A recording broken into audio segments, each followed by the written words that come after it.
नमस्कार, आप देख रहे हैं विशेष और आपके साथ दिल्ली की शाही जामा मस्जिद से मैं हूं सईद अंसारी। क्या दिल्ली विधानसभा चुनाव में मुसलमान नरेंद्र मोदी को वोट देंगे?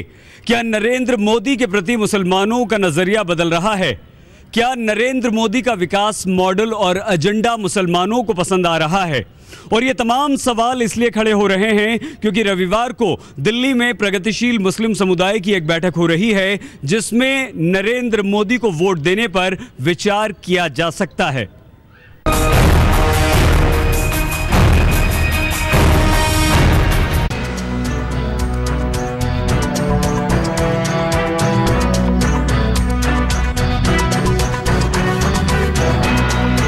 क्या मोदी को समर्थन देंगे मुसलमान? क्या मोदी पर भरोसा जताएंगे मुसलमान? क्या गुजरात दंगों को भुलाकर आगे बढ़ेंगे मुसलमान? क्या बीजेपी के करीब आएंगे दिल्ली के मुसलमान? क्या मोदी के प्रति बदल रही है मुसलमानों की धारणा?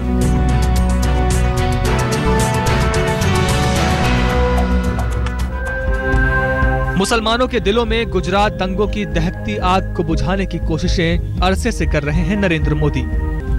अब नरेंद्र मोदी देश के प्रधानमंत्री हैं। 7 महीने पुरानी हो चुकी है उनकी सरकार। तो क्या मोदी और उनकी सरकार के बारे में विचार बदलने के लिए तैयार हैं भारत के मुसलमान? ये सवाल यूं ही नहीं उठा है। देश का प्रगतिशील मुस्लिम समुदाय नरेंद्र मोदी को समर्थन देने को लेकर दिल्ली में बैठक करने जा रहा है। साथ ही मुस्लिम समुदाय साक्षी महाराज, साध्वी निरंजना, साध्वी प्राची के बयानों से भी आहत है। बैठक में इस पर भी चर्चा होगी। Everything remains like this, and the people are not being controlled properly.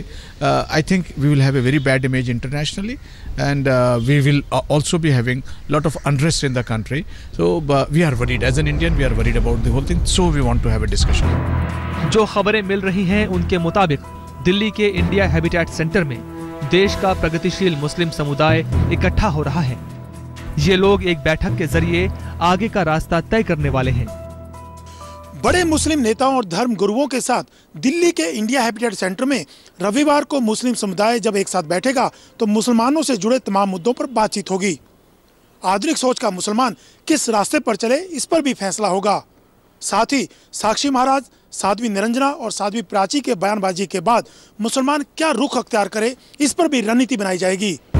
Delhi में मुस्लिम समुदाय की इस बैठक में मुस्लिम धर्मगुरु मौलाना महमूद मदनी, मुस्लिम नेता कमाल फारूकी के साथ आधुनिक विचारों वाले जाने माने मुस्लिम नेताओं और धर्म गुरुओं के शामिल होने की संभावना जताई जा रही है।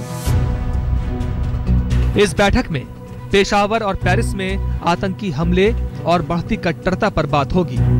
इसके अलावा मुस्लिम समुदाय किस तरह विकास की राह पर चले, इस पर विचार विमर्श होगा। क्या मुस्लिमों को नरेंद्र मोदी के विकास के एजेंडे का समर्थन करना चाहिए? मोदी पर भरोसा जताना चाहिए? इस पर भी बैठक में चर्चा होगी। देखिए, कुछ तो ऐसा लगा है, ऐसा नहीं है कि देखिए पूरे हिंदुस्तान में मुसलमानों ने अच्छा खासा वोट दिया है मोदी को।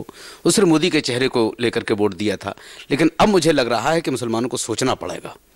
अब जो हालात अभी इस वक्त हिंदुस्तान के बन रहे हैं, मुसलमानों को सोचना पड़ेगा। अल्पसंख्यक समाज में बहुत बड़ा तबका है जो प्रगति की मुख्य धारा से बहुत बुरी तरह से कटा हुआ है, और जिसके पीछे मैं उस पर आरोप प्रत्यारोप तो नहीं करूंगा, लेकिन हमारे कुछ जो सियासी सेकुलर सूरमा हैं उन्होंने जिस बेदर्दी के साथ अल्पसंख्यक समाज के आर्थिक, सामाजिक और शैक्षणिक प्रगति की अनदेखी की राजनीतिक कारणों से, उसका एक बहुत बड़ा कारण है जिससे कि आज बहुत बड़े पैमाने पर अल्पसंख्यक समाज प्रगति की मुख्य। तो ये प्लान किस तरह का है जो आप हम इसमें खुद लोगों के बीच जाएंगे, लोगों तक जो है हम पहुंचेंगे, गांव-गांव तक पहुंचेंगे। उन क्षेत्रों में अभी हमने 100 जिले आइडेंटिफाई किए हैं जिन जिलों में कि हम जाएंगे, खुद जाएंगे।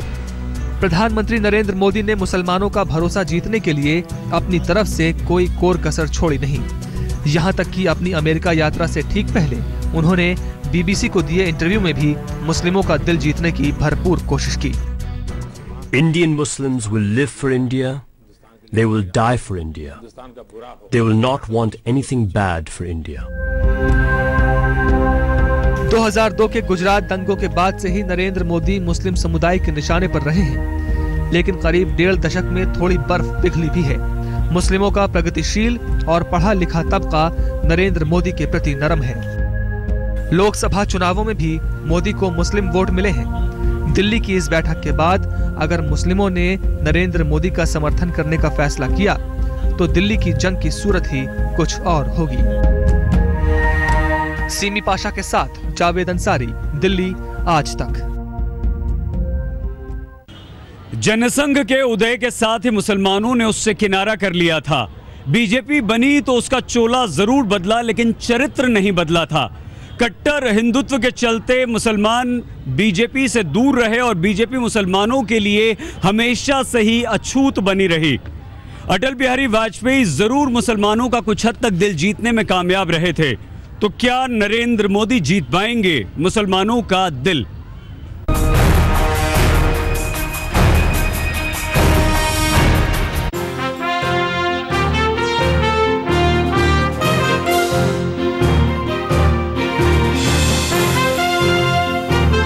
स्वच्छ भारत मिशन में लगे प्रधानमंत्री नरेंद्र मोदी को उस झाड़ू की तलाश है जो मुस्लिम समुदाय के मन में बैठे मलाल को साफ कर सके, मुसलमानों के दिलों में भरोसा भर सके।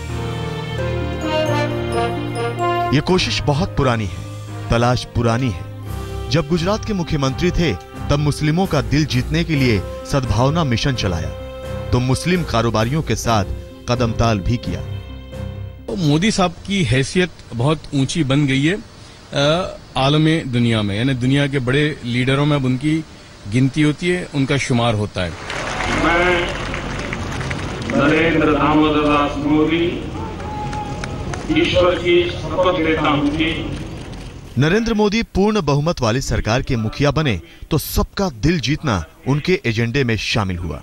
चुनौती थी मुस्लिम समुदाय को करीब लाने की। चुनाव के वक्त में मुस्लिम मतदाताओं के मन में डाला गया था, वो भ्रम दूर हो चुका है। पूरी तरह मोदी जी सबका साथ सबका विकास चाहते हैं। बड़ी तादाद में मुस्लिम समाज के लोग भारतीय जनता पार्टी में आ रहे हैं और वो वोट भी इस बार दिल्ली में भारतीय जनता पार्टी को देंगे। नरेंद्र मोदी ने बुनकरों, मुस्लिम कामगारों के लिए लुभावने ऐलान किए। अपने किसी भी भाषण में भेदभाव वाली बात नहीं की। सवाल यह है कि क्या मोदी का ये रुख मुसलमानों के दिल में उनके लिए जगह बना रहा है? कुछ चिंता है, लेकिन ये क्यों कहें कि किसी विशेष वर्ग को या किसी विशेष समुदाय को चिंता है। जो सुलझे हुए, समझदार, सेकुलर और उदार सोच के जितने हमारे समाज में लोग हैं, बहुत से हो सकता है उसमें वो लोग हों जिन्होंने भारतीय जनता पार्टी को और विशेषता मोदी जी को वोट दिया हो, वो अब इस बात से चिंतित हैं कि ये क्या दिशा हमारा देश लेगा अगर ये चलता रहा। कही गई कि हुकूमत पे कोई भी तबसरा करने के लिए कि उसका क्या पॉजिटिव इम्पैक्ट है या नेगेटिव इम्पैक्ट है, कम से कम 1 साल का तो इंतज़ार करना ही चाहिए। लेकिन अभी तक जितने दिन गुजरे हैं उसमें आप ये नहीं कह सकते हैं कि कोई भी ऐसी स्कीम या कोई ऐसा काम सामने आया हो जिससे कि मुसलमानों में कोई बहुत बड़ी या बहुत ज़्यादा कोई उम्मीदें जगी हों।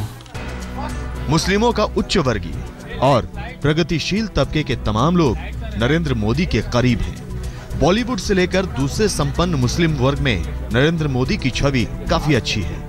असेंबली के चुनाव में भी मेरे इंफॉर्मेशन के हिसाब से जो हमारे कार्यकर्ताओं से हमको मिली वो ये है कि बहुत सारी जगहों पर ये उनको कुछ एक सेक्शन ने बिल्कुल वोट दिया है। तो हालात बदल रहे हैं, ज़माना बदल रहा है। बीजेपी का एक बड़ा धड़ा भी इस पक्ष में है कि किसी तरह देश का मुसलमान नरेंद्र मोदी और बीजेपी के पक्ष में आ जाए। इसके लिए पार्टी तरह तरह की कवायद कर रही है। हिंदुस्तान के मुसलमानों ने बहुत बड़ा फैसला किया था कि जब एक अच्छी सरकार आई है तो हमें उसका साथ देना चाहिए, लेकिन मोदी के जो नेता हैं उन लोगों ने इतने भड़काऊ भाषण दिए हैं तो मुसलमानों के जहन बहुत ख़राब हो रहे हैं। तो मुझे नहीं लगता है कि अब मुसलमान किस पे, मोदी पे भरोसा करे या उनके नेताओं पर भरोसा करे, ये करना बहुत मुश्किल होगा हिंदुस्तान के मुसलमानों के लिए। सबका साथ सबका विकास है, तो इससे मुस्लिम समाज में एक तरह की आशा और उम्मीद जो है वो पैदा हुई थी। लेकिन ये लोग सब जो है घर वापसी और जो है धर्मांतरण, लव जिहाद और कई मुद्दों को लेकर जो है जो संघ और विश्व हिंदू परिषद, बजरंग दल और हिंदू जागरण समिति की ओर से जो इस तरह की जो बातें आई, तो उनसे जो है वो वातावरण जो बिगड़ गया। नरेंद्र मोदी जहां मुस्लिमों को करीब लाने की जुगत भिड़ा रही हैं, वहीं उन्हीं की पार्टी के कट्टरवादी अपने बयानों से मोदी की राह में ही मुश्किलें खड़ी कर रहे हैं। ऐसे में मुस्लिम समुदाय असमंजस में है कि मोदी के विकास के एजेंडे पर भरोसा करे या फिर अपने पुराने रुख पर कायम रहे। मंजीत नेगी, दिल्ली आज तक। आखिर क्यों है मुसलमानों को नरेंद्र मोदी से परहेज, और वो कौन सी वजह हैं जो मुसलमानों को नरेंद्र मोदी की तरफ खींच रही हैं, ये हम आपको बताएंगे बस अब से कुछ ही देर में। आप बने रहिए हमारे साथ और देखते रहिए आज तक। के दौर में मुसलमान बीजेपी के पास तो जरूर आया, लेकिन वो नरेंद्र मोदी के खिलाफ था। गुजरात दंगों की तपिश मुसलमान के दिल से कभी नहीं गई। फिर भी 2012 विधानसभा गुजरात के चुनावों में मुसलमान ने नरेंद्र मोदी को खूब वोट दिए।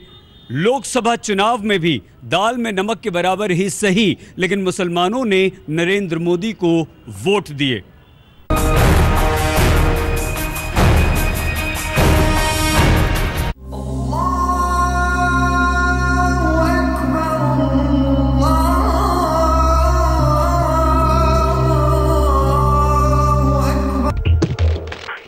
नरेंद्र मोदी के प्रधानमंत्री बनने के बाद अब बुद्धिजीवी मुसलमान ये तय करने बैठने वाले हैं कि हिंदूवादी छवि वाले इस चेहरे का साथ दिल्ली चुनाव में दिया जाए या नहीं। लेकिन आंकड़े बताते हैं कि मोदी की अगुवाई में हुए लोकसभा चुनाव में बीजेपी ने देश में मुस्लिम बहुल 87 सीटों में 45 सीटों पर जीत हासिल की। इनमें सबसे ज्यादा सीटें यूपी और महाराष्ट्र के मुस्लिम बहुल इलाकों में से हैं। बीजेपी ने ऐसी 47 लोकसभा सीटों पर जीत हासिल की जिनमें हर पांचवा मतदाता मुसलमान है।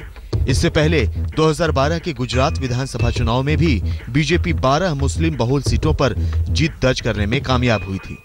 एक आंकड़े के मुताबिक 2012 के गुजरात विधानसभा चुनाव में बीजेपी को 31% मुस्लिम वोट हासिल हुए। ऊपर आंकड़े इशारा करते हैं कि मोदी की अगुवाई में हुए दोनों चुनावों में मुसलमान बीजेपी के साथ गए। इस मामले में चुनाव विश्लेषकों की माने तो उच्च मध्यम वर्गीय और प्रगतिशील मुसलमान बीजेपी की ओर रुख भले ही करें, लेकिन आम मुस्लिम मोदी के साथ नहीं जाने वाला। कुछ खास मुस्लिम समुदाय के लोग, जब मैं खास कह रहा हूँ तो ये शायद कुछ एक पढ़ा लिखा तबका, कुछ जिनकी अपनी कोई खास पहचान हो बीजेपी के साथ, वो शायद अपना समर्थन दिखा रहे हो। लेकिन अगर मुस्लिम मतदाता को एक बड़े वर्ग को देखें, जैसे सीलमपुर या चांदनी चौक के इलाके में रहने वाले जो एक आम मुस्लिम मतदाता, इनका झुकाव मुझे बीजेपी की तरफ कतई दिखाई नहीं पड़ता।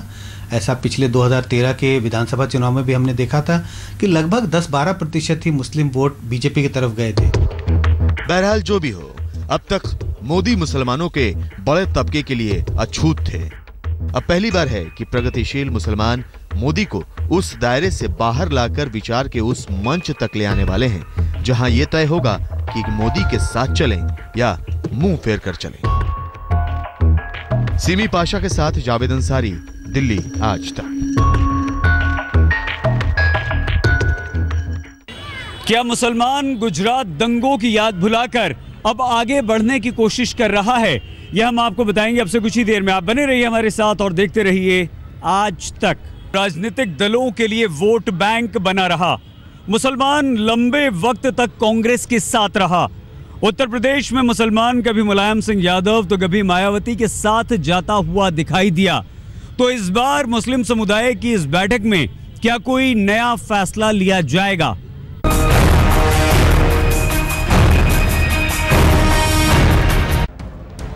दिल्ली चुनाव के बहाने मोदी पर मुस्लिम संसद बैठने वाली है, लेकिन संसद फतेह करने के बाद मोदी के भगवादारी मंत्रियों पर हनक सवार है। नरेंद्र मोदी ने चुनाव तो सबका साथ सबका विकास के नारे पर जीता था, लेकिन सत्ता में पहुंचने के बाद कुछ सन्यासी नुमा लोग उसी नारे का पलीता लगाने में जुटे हैं। ये आपको तय करना है कि दिल्ली में राम यादव की सरकार बनेगी या की सरकार बनेगी। ये सबको साथ लेकर चलने और अच्छे मंसूबों की भाषा तो नहीं है।